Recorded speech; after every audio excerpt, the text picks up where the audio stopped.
Alex. Terlihat upacara pemakaman baru aja selesai. Ketika acara bubar dan orang-orang pergi, ada satu bocil yang masih terus-menerus menaburkan bunga ke atas makam. Seakan seperti masih belum terima kenapa ibunya pergi meninggalkannya terlalu cepat. Sang ayah kemudian menyuruh si bocil pulang. Di mobil, meski tahu kalau kondisi putranya sedang sangat sedih dan butuh sekali sosok ayah untuk menguatkan, ayah justru malah menyuruh pulang ke rumah duluan karena dia ada jadwal rapat penting di kantor. Tanpa mengeluh sedikit pun, dengan ekspresi dingin, si bocil cuma diam dan menurut. 1 tahun berlalu, di suatu bazar terlihat ada seorang pria bernama Semi sedang sibuk menawarkan barang dagangannya ke para pengunjung. Meski kondisinya disabilitas tak bisa memakai tangan kanan, tapi Semi tak pernah meminta-minta. Dia jago banget jualan. Walaupun barang yang ditawarkan barang aneh, yaitu teko berkepala 2, tapi gara-gara pinter ngomong, hari itu dagangan Semi laris manis. Sayangnya, di tengah jual beli, mendadak beberapa petugas polisi datang menyita seluruh barang dagangan Semi karena dianggap barang impor ilegal. Sepulangnya ke apartemen, Semi pusing memikirkan bagaimana cara melunasi utangnya sebesar 3.000 euro, sedangkan semua uang tabungannya sudah dia gunakan untuk mengimpor ratusan teko berkepala 2 tadi dari luar negeri. Semi kecewa kenapa polisi tega menghukum pedagang kecil sepertinya. Tak lama kemudian, istri Semi bernama Alice pulang. Setelah mendengar cerita suaminya, Alice shock. Padahal mereka sedang butuh sekali uang untuk merenovasi apartemen, sekaligus untuk biaya kelahiran anak pertama mereka. Keesokan harinya, di rumah yang sangat megah, terlihat si bocil dan ayah sedang sarapan bareng. Si bocil bernama Alex, sementara ayahnya bernama Philippe. Philippe di situ bertanya, Alex mau minta hadiah apa untuk ulang tahunnya yang ke-11 besok. Dengan dingin, Alex menjawab dia tak mau apa-apa. Semenjak sang ibu meninggal, senyum di wajah Alex seakan telah hilang. Tak ada satupun hal di dunia ini yang bisa membuat Alex tertarik. Dia selalu menyendiri, tak punya teman, tak punya keinginan. Di sisi lain, di kantor agensi penyalur pekerjaan, Semi bertanya pada staf di sana apakah ada lowongan kerja yang bisa menerima orang disabilitas sepertinya. Waktu memeriksa daftar lowongan, ada satu lowongan yang cocok untuk Semi, yaitu Satpam Mall. Tanpa pikir panjang, Semi pun mengambil lowongannya. Dan malam itu juga di shift malam, Semi langsung bekerja.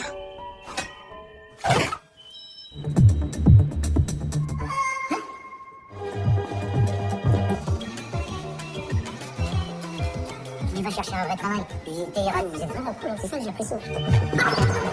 Allô, le routier, quelqu'un m'entend? Monsieur, je l'ai vu. Paginya, Alex datang bersama para bodyguard serta direktur mall. Direktur mall berkata kalau hari ini Philippe telah menyewa seluruh mall khusus untuk Alex sebagai hadiah ulang tahunnya. Waktu lagi jalan ngeliat-liat, ada sesuatu di toko mainan yang menarik perhatian Alex. Pas dipantengin, mereka semua ngeliat Semi lagi ketiduran. Ketika Semi bangun dan melihat ada direktur mall, dia panik terus langsung pura-pura kerja. Pas mau turun celananya nyangkut. Saat bodyguard Alex mencoba membantu, gara-gara nggak bisa diem, Semi malah nggak sengaja nonjok mereka, bahkan sampai nyemprotin gas air mata. Melihat tingkah kocak Semi, tiba-tiba Alex bilang ke direktur mall kalau dia mau ngebeli satpam itu. Direktur pun kaget lalu berusaha menjelaskan, manusia bukan barang yang bisa dibeli. Tapi waktu Alex ngancam akan ngadu ke bapaknya, direktur akhirnya menuruti keinginan Alex.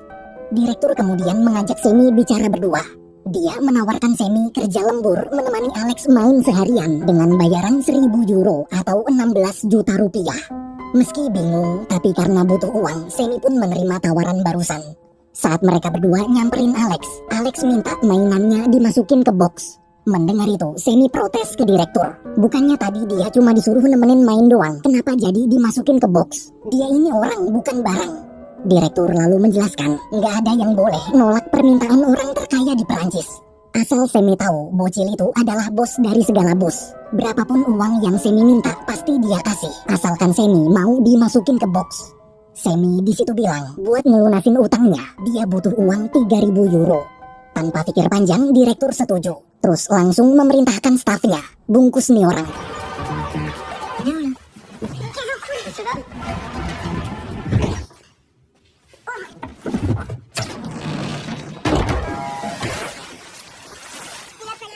Ketika keluar dari box, Semi kagum melihat kamar Alex. Pintunya bisa kebuka otomatis, koleksi mainan yang sangat banyak, dan dekorasi kamarnya canggih banget, seperti berada di luar angkasa. Alex kemudian mengajak Semi turun ke ruangan bawah. Karena kebanyakan nanya, si bodyguard botak lalu melemparnya ke perosotan. Di bawah, lagi-lagi Semi kaget. Ternyata Alex punya ruangan time zone sendiri. Di tengah kekaguman, Alex mengajak Semi main hoki meja.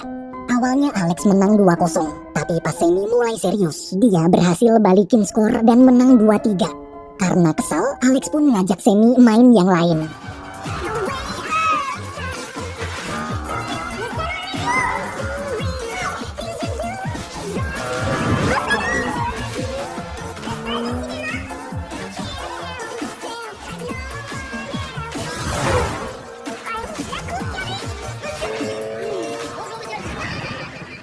Saat Filipe baru pulang, bodyguard melapor sambil menunjukkan video unboxing Semi yang tadi dia rekam.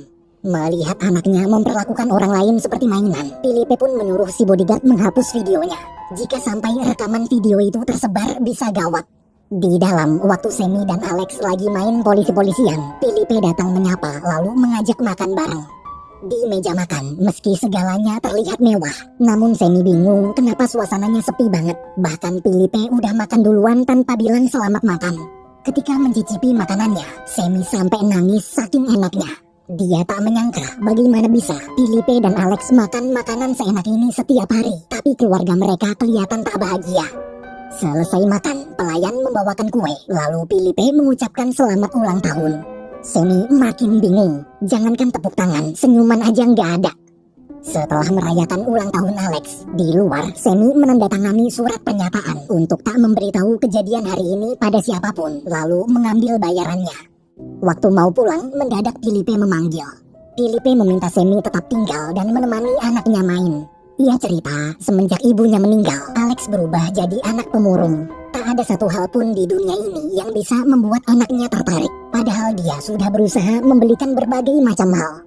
Meski menjadikan orang sebagai mainan adalah hal aneh, tapi baru kali ini dia melihat Alex tertarik pada sesuatu. Sayangnya, Semi menolak karena tugasnya di sini telah selesai. Tadi dia rela dijadikan mainan cuma demi melunasi hutangnya sebesar 3.000 euro. Jika bukan karena utang, dia tak mungkin mau. Bagaimanapun juga, dia tetap manusia yang punya harga diri dan tak akan pernah mau dijadikan mainan. Tapi pas mau pergi, Filipe bilang, gimana kalau Semi digaji 14.000 euro atau 200 juta rupiah setiap minggu. Mendengar tawaran itu, malamnya Semi nemenin Alex lagi.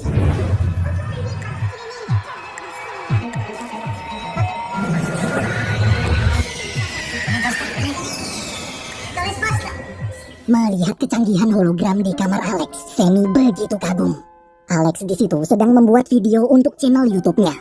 Selesai mengupload video, Alex lalu naik ke kasur dan tidur. Waktu tahu kalau kasur Alex bisa melayang, Semi kebingungan. Setelah lampu kamar dimatikan, karena tak bisa tidur, Semi pun jalan-jalan keluar. Saat baru turun tangga, dia merasa aneh. Kenapa ada toilet di depan pintu utama? Pas mau ngencing, tiba-tiba Filipe muncul. Filipe bilang barang yang mau Semi kencingin itu bukan toilet, tapi karya seni senilai 2 juta euro atau 32 miliar rupiah. Filipe lalu mengajak Semi melihat-lihat koleksinya. Ada patung zebra nyungsep senilai jutaan euro dan barang-barang aneh lainnya. Sambil jalan, Semi cerita, sekarang istrinya sedang hamil besar, mungkin sebentar lagi akan melahirkan. Semi bertanya pada Filipe, bagaimana rasanya saat pertama kali menyaksikan bayinya lahir ke dunia. Mendengar itu, Filipe hanya menjawab, dia tak merasakan apapun. Baginya, menjadi seorang ayah tak semudah yang dibayangkan. Menjadi ayah sangat sulit. Pagi hari, waktu baru bangun, pelayan memberitahu kalau hari ini Sam boleh pulang dulu untuk mengambil baju-bajunya di rumah. Semi kemudian diantarkan supir.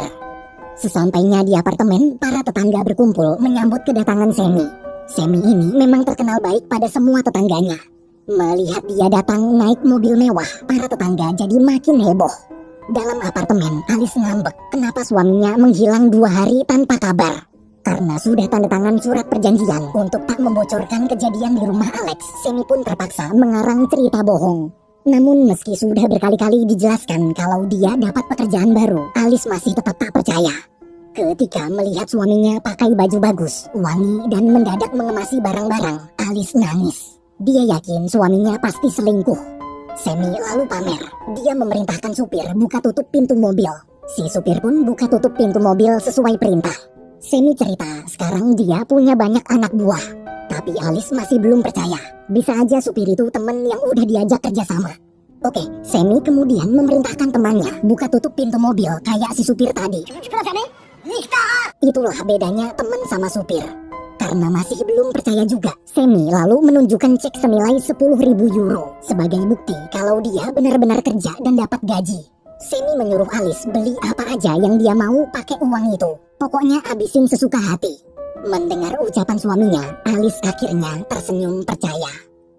Sore hari waktu mau balik kerja, Sammy kaget melihat Alice dan para tetangganya sedang demo. Mereka demo sambil meneriakkan nama Philippe. Ternyata para tetangganya itu adalah mantan karyawan di salah satu pabrik Philippe yang baru aja di PHK. Beruntung mereka semua belum tahu kalau sekarang Sammy kerja di rumah Philippe. Setelah menyapa, Sammy pun lanjut jalan. Di time zone pribadi, ketika sedang santai, Sammy bertanya pada Alex besok mau main apa lagi. Dengan santainya, Alex bilang besok dia ingin main kejar-kejaran. Besok Sammy akan jadi kelinci dan dia harus lari dari kejaran anjing pemburu. Anjing yang Alex maksud adalah anjing sungguhan. Mendengar itu, Sammy langsung menemui asisten Philippe lalu protes. Dia di sini memang dibayar untuk jadi mainan Alex, tapi dia tak sudi jika sampai dijadikan mainan anjing. Apa yang Alex minta sudah keterlaluan. Bocil itu anak manja tak punya adab. Pantes saja selama ini tak ada orang yang mau berteman dengan Alex. Tanpa sadar, dari lantai atas, Alex mendengar seluruh ucapan Sammy. Keesokan paginya, demi pekerjaan, walaupun berat, Sammy terpaksa tetap menuruti keinginan Alex. Namun ketika dia ditembaki dan digigit anjing-anjing, Sammy akhirnya menyerah. Ia muak dengan semua permintaan aneh Alex. Mulai detik ini, dia memutuskan berhenti. Setelah Sammy pergi, Philippe berkata, Alex baru aja menghancurkan hati mainannya. Sore hari di apartemen, Sammy kaget. Ternyata seluruh uang yang kemarin dia berikan sudah habis tanpa sisa sama sekali. Alice menggunakan uang itu untuk membeli mesin cuci baru, TV baru, renovasi apartemen, dan sisa uangnya dia gunakan untuk membantu mendanai perjuangan teman-temannya yang sedang demo di depan pabrik Philippe. Mendengar cerita barusan, Sammy terdiam lemas. Malamnya ketika istrinya tidur, Sammy merenung. Sekarang uangnya sudah habis, padahal sebentar lagi bayinya lahir. Di tengah renungan, tiba-tiba Sammy melihat bayi dalam perut Alice seperti bergerak. Demi si bayi, esok hari Sammy akhirnya memutuskan menelan harga dirinya dan merelakan diri untuk dijadikan mainan Alex lagi. Dalam kamar, waktu Sammy menyapa, Alex terlihat masih ngambek. Agar suasana mencair, Sammy pun mengajak Alex main. Faire le malin.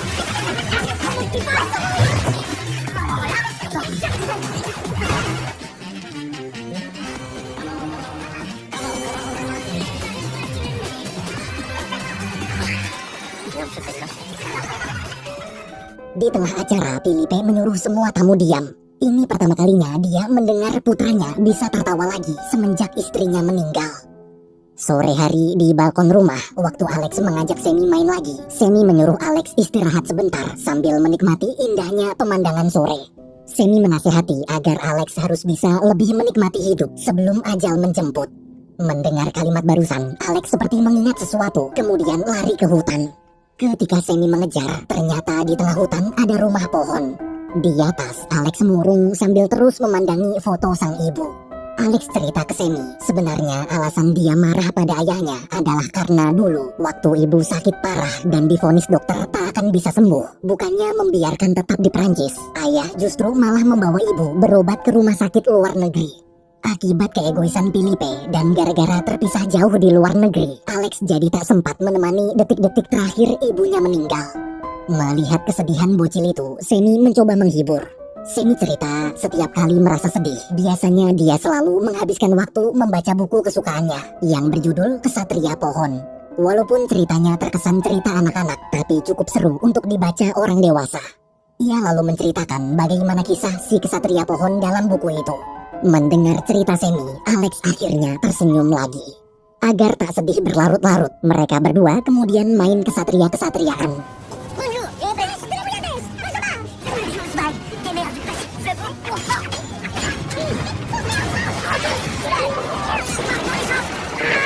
Écoute-moi bien, mon petit pépère. La tempête, là, que la fée clochard arrive à te quitter. Et lui disait.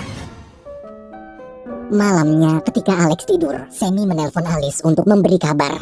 Alice pun tersenyum dan mengatakan kalau anak mereka nanti pasti akan bangga punya ayah hebat seperti Semi. Pagi hari saat kembali ke rumah, Semi bertemu Filipe yang kebetulan baru mau berangkat kerja.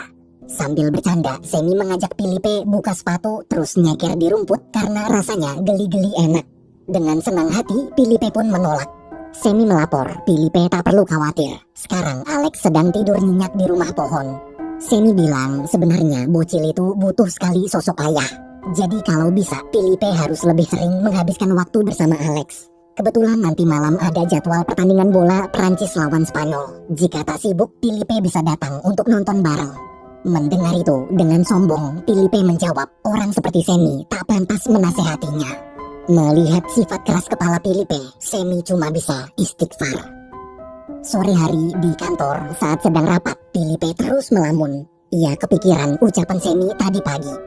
Malamnya terlihat Semi, Alex, bodyguard, serta para pelayan sedang asik nonton bola bareng antara Prancis lawan Spanyol.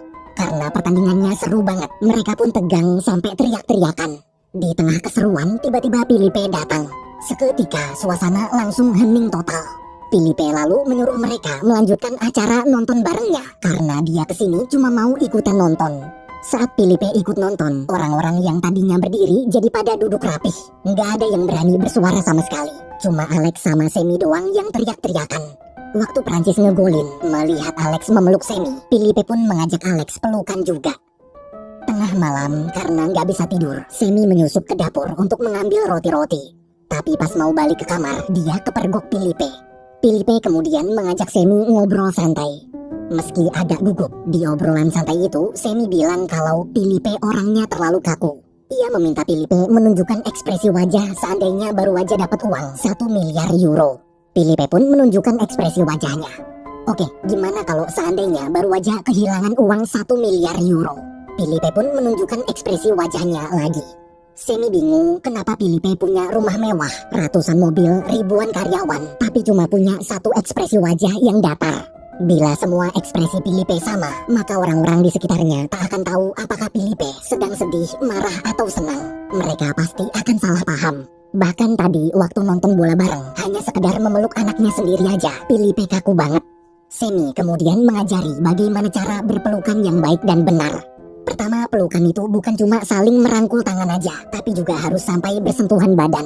Setelah bersentuhan badan, Filipe harus menarik nafas dalam-dalam untuk menikmati sensasinya. Saat mengikuti arahan Semi, Filipe merasakan perbedaannya.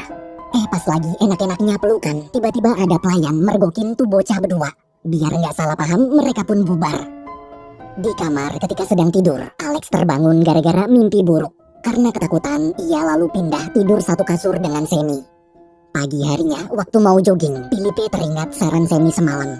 Ia kemudian mencoba tersenyum dan menghampiri dua tukang kebunnya. Sambil memasang wajah ramah, Filipe menyapa salah satu tukang kebun bernama Paul. Tapi ternyata dia salah orang. Nama tukang kebun itu Lucen, Paul yang satunya lagi. Filipe lalu menanyakan bagaimana kabar Putri Lucen. Lagi-lagi dia salah. Lucen anaknya cowok, yang anaknya cewek si Paul. Karena suasananya canggung, Filipe pun lanjut jogging. Selesai lari pagi, ketika ingin membangunkan anaknya, Filipe melihat Alex dan Semi sedang tidur satu kasur berdua. Filipe sangat cemburu. Seumur hidupnya, dia tak pernah bisa sedekat itu dengan anaknya sendiri. Tak lama kemudian, setelah Semi bangun, dia iseng mencoba memainkan piano yang biasa dimainkan almarhum ibu Alex saat masih hidup. Melihat sikap kurang ajar Semi, apalagi masih merasa cemburu soal tadi, Filipe pun marah besar. Nggak ada angin, nggak ada hujan, tiba-tiba Filipe memecat Semi dan mengusirnya dari rumah. Si bodyguard botak lalu melempar Semi keluar. Dia terlihat senang, akhirnya Semi dipecat juga. Selama ini dia sudah muak dengan tingkah laku kurang ajar Semi. Tak lama kemudian di tengah jalan, dari belakang Alex menyusul Semi naik mobil mininya. Alex bilang jika Semi pergi, maka dia juga akan pergi. Meski Semi sudah berusaha menyuruh Alex pulang, bocil itu tetap memaksa ikut. Mau nggak mau, Semi pun mengajak Alex ke apartemennya.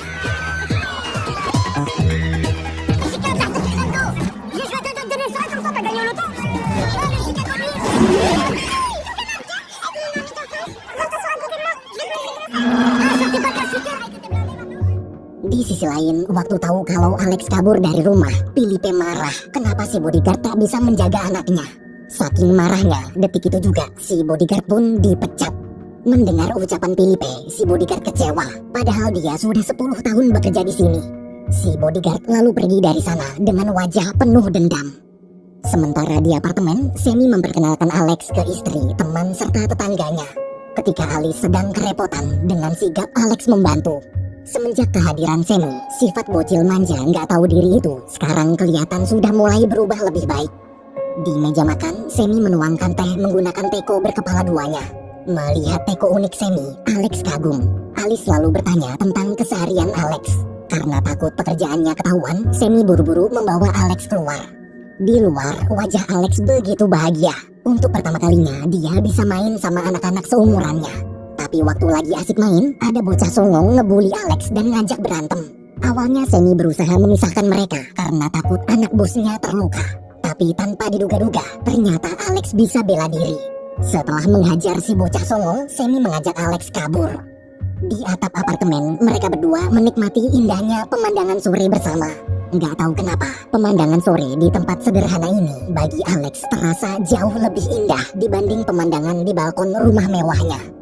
Di tengah perbincangan, Semi memberikan buku yang kemarin dia ceritakan, yaitu buku berjudul Kesatria Pohon.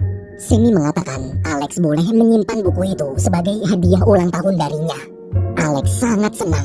Hadiah buku sederhana ini adalah hadiah ulang tahun terbaik dalam hidupnya. Setelah puas menghabiskan waktu bersama, Semi lalu mengantarkan Alex pulang sebelum larut malam. Namun di depan gerbang apartemen, mendadak Felipe bersama para bodyguardnya datang membawa paksa Alex masuk ke mobil dan mengancam Semi agar jangan pernah berani-berani mendekati Alex lagi. Melihat si bocil pergi, Semi sedih. Namun dia yakin Alex pasti akan tetap bisa bahagia dengan atau tanpa kehadirannya. Ketika berjalan kembali ke apartemen, Semi merasa aneh. Kenapa orang-orang memandanginya dengan tatapan sinis sambil meledeknya soal video viral di YouTube. Dalam mobil, di perjalanan pulang, notifikasi di HP Felipe dan Alex berbunyi terus-menerus. Waktu diperiksa, mereka kaget melihat semua video selama Semi jadi mainan di rumah Alex telah disebarkan oleh si bodyguard botak di YouTube. Dalam hitungan jam, video itu pun viral sampai masuk berita, bahkan dibuat parodi di mana-mana. Di apartemen, Alice menangis dan marah sejadi-jadinya. Ia kecewa kenapa selama ini suaminya berbohong. Dia benar-benar malu punya suami yang dijadikan mainan orang kaya. Apalagi orang kaya itu adalah orang kaya jahat yang telah mem-PHK seluruh tetangganya di sini. Dengan perasaan hancur, Alice meminta Semi pergi dari rumah. Dia tak mau anaknya nanti punya ayah yang tak punya harga diri dan membuat malu keluarga.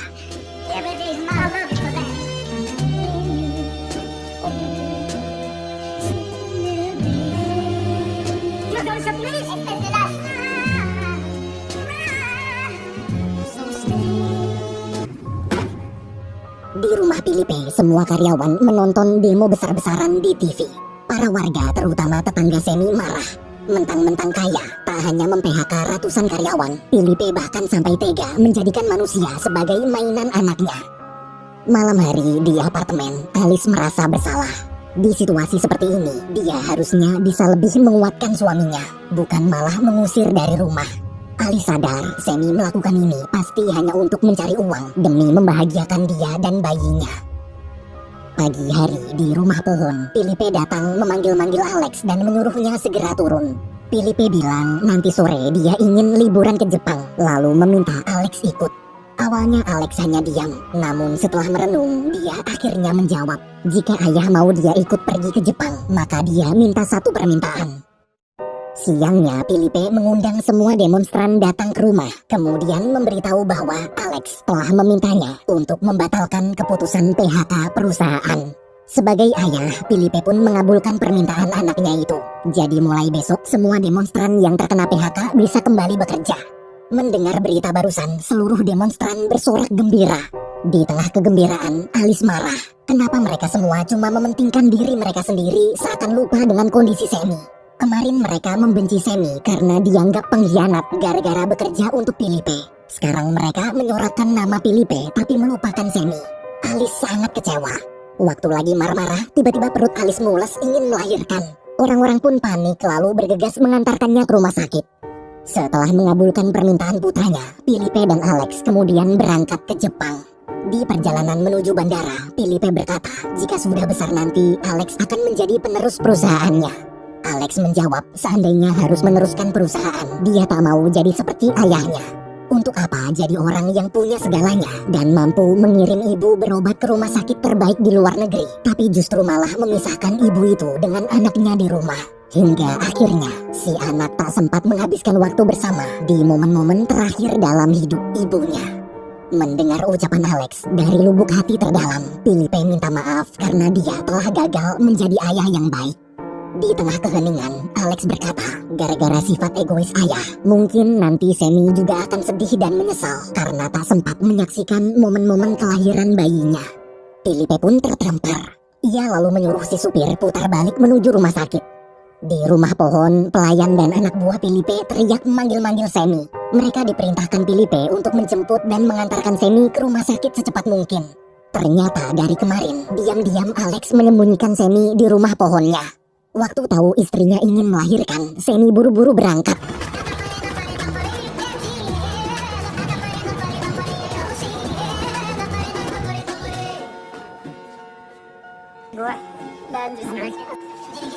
Di rumah sakit selama proses melahirkan, para tetangga terlihat cemas. Saat sedang duduk menunggu berdua, Alex mengucapkan terima kasih pada ayahnya. Filipe pun terharu. Ini pertama kalinya dia mendengar ucapan terima kasih dari anaknya. Filipe mengatakan, kedepannya dia akan berusaha lebih sering menghabiskan waktu bersama Alex. Tak lama kemudian, Semi keluar dari ruang persalinan. Dengan wajah gembira, dia teriak kalau anaknya perempuan. Semua orang lalu bersorak memberi selamat.